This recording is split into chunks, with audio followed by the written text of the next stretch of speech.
दास्तान फितरत, जमीन की आखिरी आज़ाद रूहें। बहुत पहले, जब अभी इंसानी शहरों ने उफुक का रास्ता नहीं रोका था और जमीन सड़कों और सरहदों की जंजीरों से आज़ाद थी, ये पूरी कायनात सिर्फ फितरत की मलकियत थी। मीलों दूर तक फैले हुए बेनाम मैदानों और गहरे जंगलों में जिंदगी किसी कानून की मोहताज न थी, वो सिर्फ अपनी जुबलत और फितरी तवाजुन के सहारे सांस लेती थी। ये उन्हीं जंगली रूहों की दास्तान है जो आज भी इस सैयारे पर आज़ादी की आखिरी अलामत बनकर बाकी हैं। अगर हम गौर करें तो मालूम होता है कि उन जानवरों की दुनिया में कोई सरहद नहीं होती। परिंदों के लिए आसमान पर कोई झंडा नहीं है और ना ही समंदर की लहरों को कोई बाढ़ रोक सकती है।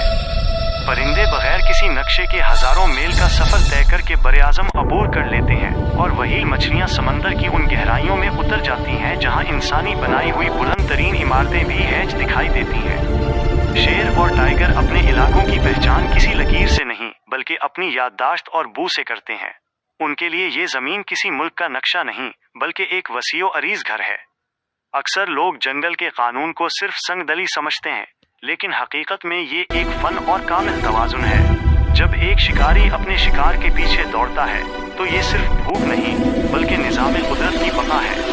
हर ताक़ुब जुबलत को जला बख्शता है और हर कामयाब फरार जिंदगी को नई ताकत देता है। यहाँ कुछ भी ज़ाया नहीं होता और ना ही कुछ हादसाती है। ये एक ऐसा पेचीदा और मुनज़्ज़म निज़ाम है जिसे कुदरत ने लाखों सालों की मेहनत से संवारा है। इस वहशी दुनिया में जज्बात और ख़ानदान की अहमियत भी कम नहीं।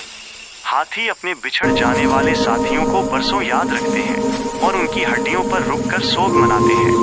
भेड़िए अपने बच्चों की हिफाजत एक मुत्तहिद जत्थे की सूरत में करते हैं और शेरनियाँ अपने कुंबे के लिए अपनी जान तक लड़ा देती हैं।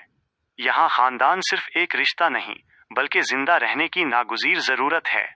मगर अफसोस कि अब उस खूबसूरत दुनिया को एक ऐसी जंग का सामना है जो उसने कभी खुद नहीं छेड़ी। जंगल अब खामोशी से मिट रहे हैं और समंदरों की शफ़ाफियत प्लास्टिक के ढेरों में दब रही है।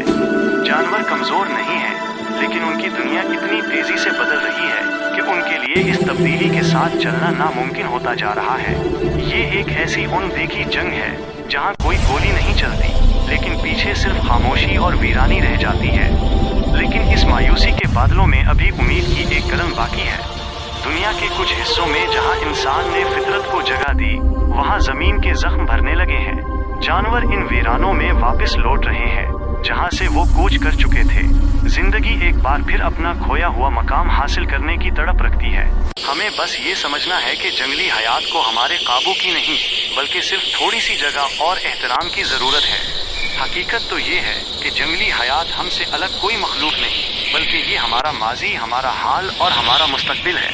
ये ज़मीन का वो हिस्सा है जो हमें सिखाता है कि जीना किसे कहते हैं। अगर ये आज़ाद रूहें महफूज हैं तो ही हमारा वजूद भी महफूज है, क्योंकि अगर फितरत सांस लेगी तब ही हम भी जिंदा रह सकेंगे।